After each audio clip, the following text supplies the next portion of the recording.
ಈ ಐಪಿಎಲ್ ಸೀಸನ್ನಲ್ಲಿ ಮುಂಬೈ ಮೊದಲ 5 ಪಂದ್ಯದಲ್ಲಿ ಗೆದ್ದಿದ್ದು ಕೇವಲ ಒಂದೇ ಒಂದು ಪಂದ್ಯ. ಮುಂಬೈ ಆಟ ನೋಡಿ ಈ ಸಲ ಪ್ಲೇ ಆಫ್ನಿಂದ ಮೊದಲು ಔಟ್ ಆಗೋದು ಮುಂಬೈನೇ ಅಂತ ಎಲ್ಲರಿಗೂ ಅನಿಸಿತ್ತು. ಆದರೆ 6ನೇ ಪಂದ್ಯದಿಂದ ಒಂದೇ ಒಂದು ಪಂದ್ಯ ಸೋಲದೆ ಗೆಲುವಿನ ನಾಗಲೋಟವನ್ನು ಮುಂದುವರಿಸಿದೆ. ಟೇಬಲ್ ಬಾಟಮ್ನಲ್ಲಿದ್ದ ಟೀಮ್ ಈಗ ಟಾಪ್ನಲ್ಲಿದೆ.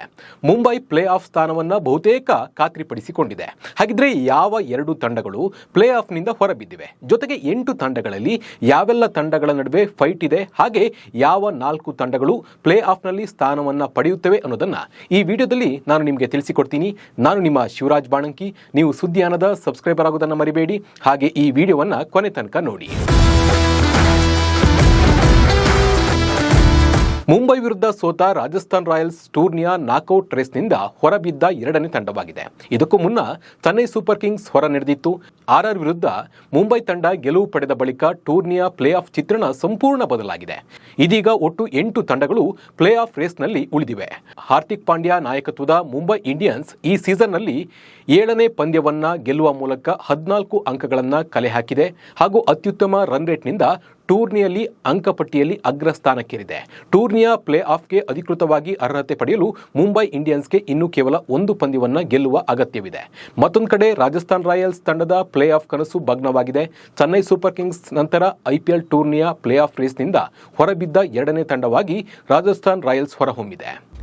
8 ತಂಡಗಳ ನಡುವೆ ಪ್ಲೇ ಆಫ್ಗೆ ಪೈಪೋಟಿ.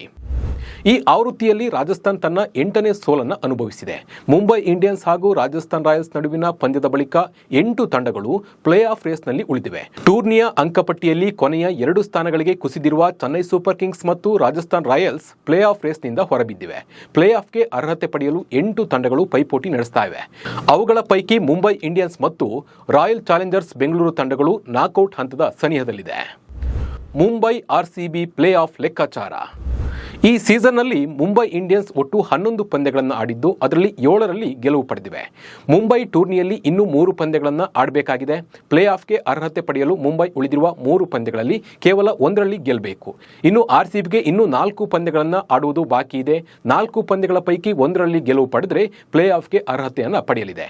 ಬೆಂಗಳೂರು ತಂಡ ಇಲ್ಲಿವರೆಗೆ ಆಡಿದ 10 ಪಂದ್ಯಗಳಲ್ಲಿ 7ರಲ್ಲಿ ಗೆದ್ದಿದ್ದು 14 ಅಂಕಗಳನ್ನು ಕಲೆ ಹಾಕಿದೆ. ಅಂದರೆ ಇಲ್ಲಿ ಈ 2 ತಂಡಗಳು ಪ್ಲೇ ಆಫ್ಗೆ ಹೋಗೋದು ಫಿಕ್ಸ್ ಆಗಿದೆ. ಯಾಕಂದ್ರೆ ಇನ್ನು 1 ಪಂದ್ಯ ಗೆದ್ರು ಸಾಕು, ಇವು ಪ್ಲೇ ಆಫ್ಗೆ ಹೋಗುತ್ತೆ. ಗುಜರಾತ್, ಡೆಲ್ಲಿ ಮತ್ತು ಪಂಜಾಬ್ ನಡುವೆ ಬಿಗ್ ಫೈಟ್. ಮುಂಬೈ ಮತ್ತು ಆರ್ಸಿಬಿ ಹೊರತುಪಡಿಸಿ ಪಂಜಾಬ್ ಕಿಂಗ್ಸ್, ಗುಜರಾತ್ ಟೈಟನ್ಸ್ ಮತ್ತು ಡೆಲ್ಲಿ ಕ್ಯಾಪಿಟಲ್ಸ್ ತಂಡಗಳ ನಡುವೆ ಪ್ಲೇ ಆಫ್ಗೆ ಅರ್ಹತೆ ಪಡೆಯಲು ಕಠಿಣ ಪೈಪೋಟಿ ನಡೀತಾ ಇದೆ. ಪಂಜಾಬ್ ಕಿಂಗ್ಸ್ ಕೂಡ 4 ಪಂದ್ಯಗಳನ್ನು ಆಡಬೇಕಾಗಿದೆ ಮತ್ತು ಈ ತಂಡ ಈಗಾಗಲೇ 13 ಅಂಕಗಳನ್ನು ಹೊಂದಿದೆ. ಇದಲ್ಲದೆ ಗುಜರಾತ್ ಟೈಟನ್ಸ್ 9 ಪಂದ್ಯಗಳಲ್ಲಿ 6ರಲ್ಲಿ ಗೆದ್ದು 12 ಅಂಕಗಳನ್ನು ಗಳಿಸಿದೆ. ಈ ಋತುವಿನಲ್ಲಿ ಗುಜರಾತ್ 5 ಪಂದ್ಯಗಳನ್ನು ಆಡುವುದು ಬಾಕಿ ಇದೆ.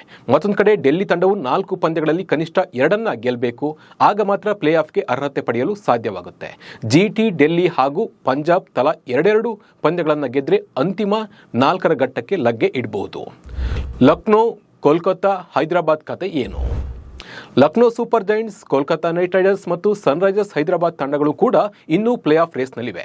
ಆದರೆ ಈ ತಂಡಗಳ ಪ್ಲೇ ಆಫ್ ಹಾದಿ ತುಂಬ ಕಠಿಣವಾಗಿದೆ. ವಿಶೇಷವಾಗಿ ಸನ್ರೈಸರ್ಸ್ ಹೈದರಾಬಾದ್ ತಂಡ ಒಂದೇ ಒಂದು ಪಂದ್ಯ ಸೋತರೂ ಅವರು ನಾಕೌಟ್ ಹಾದಿ ಬಂದಾಗಲಿದೆ. ಆದರೆ ಕೆಕೆಆರ್ ಮತ್ತು ಎಲ್ಎಸ್ಜಿಗೆ ಎಲ್ಲ ಪಂದ್ಯಗಳು ಮಾಡು ಇಲ್ಲವೇ ಮಡಿ ಪರಿಸ್ಥಿತಿ ಉಂಟಾಗಿದೆ. 10 ಅಂಕಗಳನ್ನು ಕಲೆ ಹಾಕಿರುವ ಲಕ್ನೋ ಇನ್ನುಳಿದ 4 ಪಂದ್ಯಗಳ ಪೈಕಿ 3ರಲ್ಲಿ ಗೆಲುವು ಪಡೆಯಬೇಕಾಗಿದೆ. ಇನ್ನು ಕೆಕೆಆರ್ ಇನ್ನುಳಿದ 4 ಪಂದ್ಯಗಳಲ್ಲಿ ಗೆಲ್ಲಬೇಕಾಗಿದೆ. ಒಟ್ಟಿನಲ್ಲಿ ಒಂದೊಂದೇ ತಂಡಗಳು ಪ್ಲೇ ಆಫ್ ರೇಸ್ನಿಂದ ಹೊರಬೀಳ್ತಾ ಇದ್ದು ಯಾವ 4 ಟೀಮ್ ಪ್ಲೇ ಆಫ್ನಲ್ಲಿ ಉಳಿಯಲಿವೆ ಅನ್ನೋ ಕುತೂಹಲ ಮೂಡಿಸಿದೆ. ಯಾವ 4 ತಂಡಗಳು ಪ್ಲೇ ಆಫ್ ರೇಸ್ನಲ್ಲಿ ಇರಲಿವೆ ಅನ್ನೋದನ್ನ ಕಮೆಂಟ್ ಮೂಲಕ ನಮಗೆ ತಿಳಿಸಿ. ನಮಸ್ಕಾರ.